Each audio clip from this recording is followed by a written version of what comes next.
Hello everyone, good morning.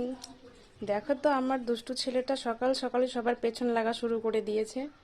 এদেরও শান্তিতে থাকতে দেয় না। কাদের কাদের বাড়ি এরকম দুষ্টু মিষ্টি বাচ্চারা আছে একটু কমেন্টে জানাবে প্লিজ। Thank you. আমি তো এর পিছনে দৌড়াতে দৌড়াতে হাঁপিয়ে যাচ্ছি। তোমরা কারা কারা এরকম দুষ্টুদের সামলাচ্ছ একটু কমেন্টে জানাবে। Thank you.